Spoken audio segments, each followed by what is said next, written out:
Fala rapaziada, bora lá atualizar mais informações do Internacional por aqui, porque hoje foi um dia cheio. Primeira atividade comandada pelo novo técnico argentino Eduardo Cudê depois da sua chegada em Porto Alegre. Já tem informação importante sobre o jogo pro domingo em relação a Eduardo Cudê e uma ótima notícia envolvendo o treinador argentino. Eu quero trazer um pouco de bastidores em relação à atividade que aconteceu hoje no CT Parque Gigante. Eu estava lá e de fato é intenso como se diz, é intenso como a gente já viu. Eu quero trazer alguns detalhes também sobre a metodologia de trabalho do Eduardo Cudê. Lúcio Gonzalez também estava hoje lá no CT Parque Gigante. A gente vai falar sobre o adiamento da coletiva do técnico Eduardo Cudê também, que ficou para amanhã. Mais detalhes sobre a equipe que vai encarar o Bragantino no próximo domingo. Estaremos em Bragança Paulista pela Rádio Bandeirantes. Eu vou trazer mais conteúdo também por aqui sobre isso. E a gente vai falar, obviamente, sobre o assunto envolvendo o volante Gabriel Rufi, possibilidade, um nome envolvido ou não no esquema de apostas que está sendo investigado pelo Ministério Público de Goiânia, e eu quero trazer mais detalhes sobre isso também aqui no canal e, obviamente,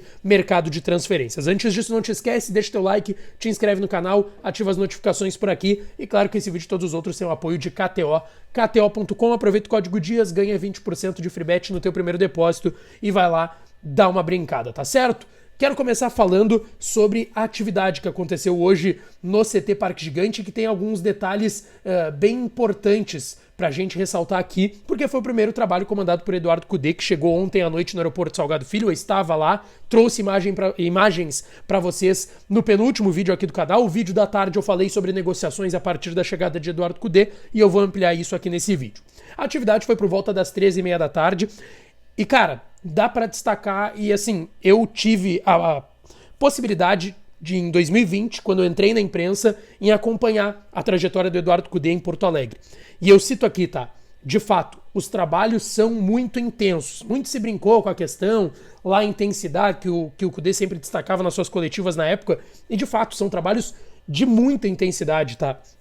Lembrando, Maurício segue se recuperando de lesão muscular na coxa esquerda, Pedro Henrique segue se recuperando de lesão muscular de extensão grau 2 na coxa direita, devem retornar só no dia 1º de agosto contra o River Plate lá no Monumental de Nunes pela Libertadores na Argentina. Vitão levou o terceiro amarelo contra o Palmeiras, está fora do jogo, e o Moledo, por conta do doping, não deve nem jogar mais com a camiseta do Internacional, não só nesse ano, mas também porque ele tem contrato até o final da temporada, ainda assim não deve ser renovado, tá com 35 anos, deve dar adeus ao Internacional no final da temporada. Ele pediu a contraprova, é importante que se ressalte isso aqui, vai ter um julgamento, mas, repito, são raríssimos os casos no esporte, principalmente no futebol, de exame antidoping, caiu no doping, a contraprova apresentar algo de diferente. É muito difícil que isso aconteça. Então vamos lá. Moledo, Vitão, Maurício e Pedro Henrique. Esses são os desfalques pro Cudê na sua estreia. O Bruno Henrique falou ontem em entrevista coletiva, ele não deve estar à disposição e viajar com a delegação no sábado para Bragança Paulista para o jogo do domingo, mesmo que saia no bid, ainda não saiu. O Rocher saiu no bid e hoje Eduardo Cudê. Cudê saiu no bid, está regularizado para estar na Casa Mata no domingo contra o Bragantino. Além da intensidade que eu destaco muito aqui, a gente tem visto alguns vídeos nas redes sociais circulando, outros colegas repórteres flagraram ali. Cara, é uma gritaria generalizada no CT, nos trabalhos comandados pelo Cudê, tá? Tava o Lúcio Gonzalez, seu auxiliar técnico, sempre destacando que o Ariel Brog, que sempre foi braço direito do Cudê nos últimos trabalhos, não esteve, inclusive no Inter em 2020, não tá com o Cudê nessa comissão técnica e nessa empreitada. Então tava o Cudê, tava o Lúcio Gonzalez, tava o Guido Cretari, auxiliar da preparação física, trabalhando com o Flávio de Oliveira e o Otávio Maneira, que sim veio como preparador físico do Eduardo Cudê, e ainda um analista de desempenho. E as atividades são de muita intensidade, de muita imposição física também, e a gente sabe que isso é algo que o Eduardo Cudê cobra bastante das suas equipes. Naturalmente, o Cudê seria apresentado em entrevista coletiva após a atividade. Só que a gente foi informado que não teria a entrevista coletiva do Cudê hoje. Por quê? No momento do treinamento, o Luiz Adriano, atacante do Internacional, foi informado, infelizmente, que a sua mãe veio a falecer. E por isso o Inter mudou toda a programação, o treino foi encerrado e a coletiva do Eduardo Cudê, por esse motivo, acabou sendo adiada. Ela vai acontecer amanhã, por volta das 6h30, 7 horas da noite, após a atividade da tarde, que deve ser com portões fechados no CT Parque Gigante. Eduardo Cudê vai começando a encaminhar essa equipe para o jogo contra o Bragantino. Importante destacar, as mudanças não devem ser grandes em relação aos 11 que vão começar a partida, mas a gente sabe que o Cudê trabalha de uma forma diferente do que trabalhava o Mano. A gente lembra, o Cudê não trabalhava com os dois pontas, por exemplo.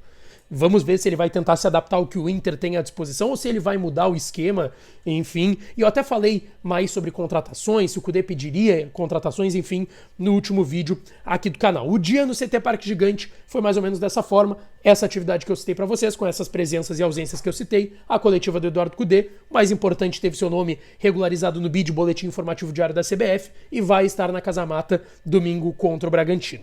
Quero trazer aqui um outro assunto, porque tem muita gente me perguntando, me mandaram mensagem nas redes sociais, também aqui no último vídeo aqui no YouTube, sobre a situação do Gabriel, que teria sido citado, o volante Gabriel, Rufia, tá voltando agora de lesão, depois de mais de 9 meses parado, quando teve uma lesão ligamentar no joelho direito. E o grande destaque foi feita uma matéria primeiro na revista Veja, de que o Gabriel teria o seu nome citado em um dos prints que foi divulgado pela apuração aí do Ministério Público de Goiânia, que está investigando o esquema das apostas envolvendo atletas da Série A do Campeonato Brasileiro e também da Segunda Divisão. E é citado em um desses prints, que eu estou colocando aqui na tela para vocês, o nome do Gabriel, como Gabriel Franco. Inclusive, o Gabriel sempre foi conhecido como Gabriel, ele tem o sobrenome Giroto, que é o que ele utiliza, e ele tem outro sobrenome, que é o Franco. Por isso que todo mundo ficou meio na dúvida. Pô, Gabriel Franco do Inter, quem é esse jogador? Vamos lá, eu conversei com o Internacional e com a assessoria do Gabriel também e com pessoas próximas do jogador. Ele já apresentou todo o tipo de prova para mostrar que de fato nem contato teve, tá? Então assim, existem esses prints circulando, o Inter e o Ministério Público não tratam como evidências de que o Gabriel esteja envolvido, não é tratado dessa forma, nem pelo clube que foi questionar o Gabriel se tinha acontecido algo, porque vocês vão lembrar a situação do Maurício. O Maurício recebeu uma proposta para levar um cartão amarelo e receber em troca o dinheiro. E ele apresentou todas as provas que não aceitou, mas a proposta existiu. Para o Gabriel, o Inter e o jogador garantem que nem proposta receberam desses criminosos e que, claro, está acontecendo ainda no Ministério Público de Goiânia essa investigação, mas o nome do Gabriel foi citado em um print, mas o Inter não trata nem como uma possibilidade, porque não houve denúncia, não há qualquer tipo de indicativo ou prova que mostre que o Gabriel recebeu de fato essa proposta e de fato vai ter que circular nos próximos dias aí uma definição sobre o que está acontecendo, mas o jogador e o Inter estão muito tranquilos porque não há nenhum tipo de evidência que ele tenha participado disso ou que tenha recebido, repito, uma proposta para que acontecesse isso, tanto que ele foi prontamente, respondeu ao Internacional que nem proposta teve, como foi o contrário, por exemplo, do Maurício, tá certo?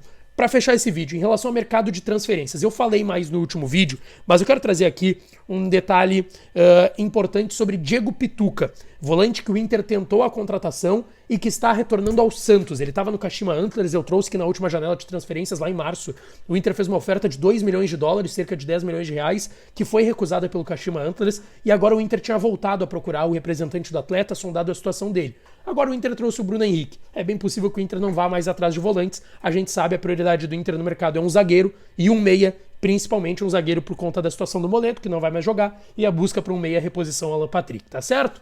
Não te esquece.